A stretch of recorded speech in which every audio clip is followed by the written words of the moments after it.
tell us what a 720 is. Because we've talked about 360, we talked about a self-assessment. 720 sounds more complicated. A 720 assessment is basically a 360 assessment times 2. Okay. And what that means is it's really hard to measure leadership development over time. Okay. And mostly what we measure in 360 assessment are behaviors that can be observed. And something I'm really fascinated by is measuring how people think. Mm. And are there certain indicators that show that somebody's thinking and the way that they're making sense about the world is actually evolving? Yeah. It kind of relates to some of our passion around integral or holistic leadership. Right. So we developed an assessment that can be given over time. I see. So you take a 360 and then you can wait 6 months to a year and take it again and see, using that same assessment, if you've made progress in the eyes of your stakeholder. Now, you can do that with a 360 too, but you just take it twice. But it's kind of fun when the assessment is designed so that you can study people over time. And one of the reasons we orchestrate it that way is we want to study people's mindsets. Right. So I'll give you a couple of examples. We have ideal mindsets. These are like Olympic athlete mindsets. And when you apply them to business, people are just like rock stars in what they do. And it's, if you think about an Olympic athlete, before they're going down the ski hill to do their slalom race, before they're going down the bobsled, before they're on the block to dive in a swimming competition, whatever their event is, they've practiced and they've reached a certain athletic ability that earns the right for them to be there. Right. But whether or not they get a medal all goes down to how they think. Sure. And the mindset right before that competition. Well, business is a lot the same. So when we do 720, we study the way that people are observing you thinking. Got it. We have some ideal mindset challenges that we use with 720. It's like, okay, so let's do a 720 assessment. Think of yourself 5 years ago versus 5 years today. Okay. You can rate yourself, Matt. I'm going to. Let's do it. Okay, so let's see what happens. In even the smallest acts and decisions, I can leave people in places better than I found them. And what this relates to is people's observation of how well you look after the higher good in your organization. Yeah. Are you doing the right thing for long-term gain? Yeah. So we have 7 dimensions that we study. Here's another one. Even if I don't know all the facts or understand the current challenges and barriers, I can make an imaginative leap or an educated guess about a likely outcome. That one relates to faster decision-making and whether or not you can use their 10,000 hours to make intuitive leaps and make good decisions without 100% of all the data that you may want to have. Right. Is this helpful? It is. What's your score so far, Matt? Oh, I'm 2 for 2. You're 2 for 2. Okay. I think so because honestly, because I'm a trained musician, so when you're it's similar, learning right? that craft, it is a performance mindset. You have to take and adapt quickly. You have to learn and constantly reassess. You need to be able to walk into any situation and execute. And when it comes to a mindset cue like intuition, you are always relying on what feels like, and I think this is an important thing too. Well, and you're intuitively reading the people around you so that you can keep pace. And you have to read. That factors in too. You have to read the room in a big way. And I used to play trumpet in big bands, and I did that professionally. You're in the back row, but you still have to lead the entire group with your style, with your inflection. You have to listen to the front row. That's because you can always hear the trumpets. Yeah, and you have to listen to the drum. So I would actually watch the drum set with my right eye. I would listen. I would feel the bass. That's why you're cross-eyed now, right? Exactly. Oh, thank you, Barb. No, just teasing. But then I would watch people's body movements. I would get the vibe of the room. We would know and then as a band leader, are there things that maybe they're not willing to do right now, or maybe we need to do to keep morale up. There's different decisions you can make like that. Absolutely. But I think I'm okay on these 2. I'm not going to say great. I'll say functional-ish. Here's another one we just talked Functional-ish. about not too long ago, and this deals with the first dimension that we study with the 720. So yes. Is I have boundless curiosity about myself, how to be my best with compassion and clarity regarding how others see me. Yeah. Now, sometimes we're hard on ourselves. I'm very hard on myself. And you may be harder on yourself than other people see you. When we study that over time, it's another data set that shows us that really great leaders are holding themselves back. But it's interesting because every time I've seen one of our surveys come back, either for myself or others, I've always seen the line, they come circular, right? They're graphically circular.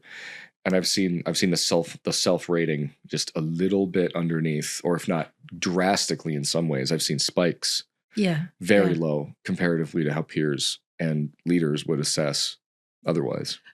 My guess, if we assessed you next week, that line's getting closer. It is, for sure. But to make a point to everybody, that is a acquired long-term. You have got to do these surveys at least a few times to get your pulse. I recommend doing it every year. If you don't, I mean, there's no way to know. You know, I don't think it was. You rely on your performance discussions every week, or you rely on an annual performance review. Yeah. But that's other than whether you hit your KPIs or OKRs or key metrics. I mean, there's so much more to being a great leader. Absolutely. And the self-awareness piece for me is a big one, because if you have an expectation that you're going to suddenly be far above the line, scoring in high potential land instantaneously, it's possibly delusional. So there's, and to be gracious with yourself and be graceful, because otherwise I don't think there's forward progress is going to be very easy. A 720 assessment is a luxury. Yeah. Because people will tell you if they see you growing in your self-awareness over time, they will see if you're growing in your creativity, your emotional intelligence, your caring and connection, your communication, your intuition, or your higher good. And so we don't get that luxury very often. We get snapshots in time. Yes. But when you can get really good information year over year that you're trending up. Yeah. We look at our financials that way. Are our financials trending up, or are they trending down? Why wouldn't you do that with yourself? Why wouldn't you create a pro forma to project what you can and should be doing could be doing? That's right. In the same sense. And just as somebody, my own piece of feedback for myself, because I took one of these last year, I believe. And, it was interesting to me that my creativity, which is normally off the chart. You're one of the most creative people that I know. Which is a blessing and a curse, I'll have to say. And I'll take that as the biggest compliment. Thank you. But it's a blessing for me. Well, but and however, yes and. Yes and. Yes and. See, you're being tough on yourself. Yeah, that line is going further apart right now. It was last year. For the first time in my professional life, that was so far below where it should have been. Well, it was also a shift that I had to make. You can have something tough happen in your organization. Sure. Or you can get matched with the wrong leader. And I wanted to talk about this because or the wrong team. And all of a sudden your self-confidence goes out the window. I love to tell leaders. Or maybe you're just stretched to be a little heavy in one way. Well, yeah. And it could be good for you, right? Over time. I think I've said this to you, but I've probably said this to 100 different leaders. Yeah. I want you to get your mojo back. When I see people that are at that low point, your mojo is amazing. And I just want you to get it back.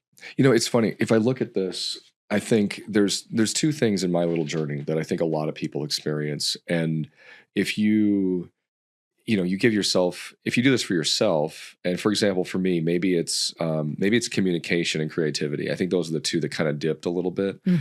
Not communication, intuition and creativity. My communication was very high, but I was also stretched into a new place professionally where I was asked to do things that were a little bit more outside my comfort zone.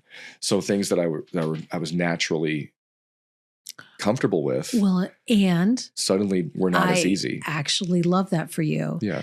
So it was a little bit of a dip in one way, but it was a growth in another. Yeah, it's a mantra. Do things that you've never done before. Yeah. The other mantra that I love to use all the time is promote your mindset 2 levels higher Oh, than your there we current go. role. Yeah, that hits. Well, I think so. The reason I mention any of that, and I think it's important for everyone to hear this, is just because you might be a little bit, you might rate yourself very, very harshly, like as I did in a couple of ways, or you might be shocked to find that maybe you're right on the line with everybody else's assessment of you. It is not permanent. If it's not where you want to be, it's not permanent. You could be a good thing that you're stretching in one way, and maybe that's taking your. I learned one thing about me is my cognitive capacity was really just being used in a way that I hadn't fully exercised before. So it was a big leap for me. That's so important that you have a really good thought partner, Yes. because a good thought partner will look at your current goals and then filter the feedback against what's relevant to your current goals. There we go. Yeah. And then they'll look at your relationships, Right. because you might have a low performer who's on a performance improvement plan. Right. And they're very disgruntled because they're not being successful in their current role. So when they go to rate you, they give you very low scores across the board. A really good thought partner is going to pick that up. Right. And they're going to be able to help you calibrate your feedback so that it's more realistic.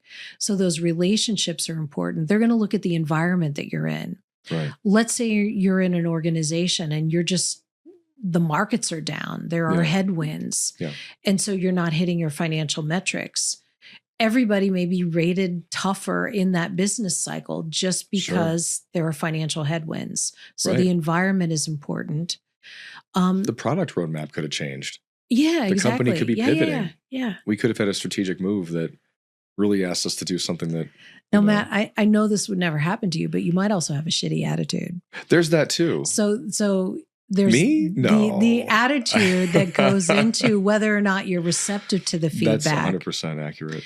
When we pulse CEOs, we have proprietary models that we build for clients, but we also have our own model that we use called Spark. But one of the things that we look at is a leader's awareness and whether or not they can see themselves as clearly. And so we look at self-awareness, humbleness. Can they admit mistakes? Are they willing to operate with an ownership mentality? Yes. And then do they do ethical decision-making? Those are all factors. So these are important reasons why to do the 720 so we can track and grow, make goals and reach them. Well, yeah, and that's the last point. You nailed it. And those are targets for change. Right. So if you say out loud what you are going to change, you are exponentially more likely to change. If you say it and write it down, that increases to something like 75% as a research I saw in one case. Sure. If you write it down, you say it, and then you have a thought partner who keeps coming back and helps you revisit it, it's kind of hard to fail. It can be done. It can be done. It can be done. I'm evidence of that. It can be done.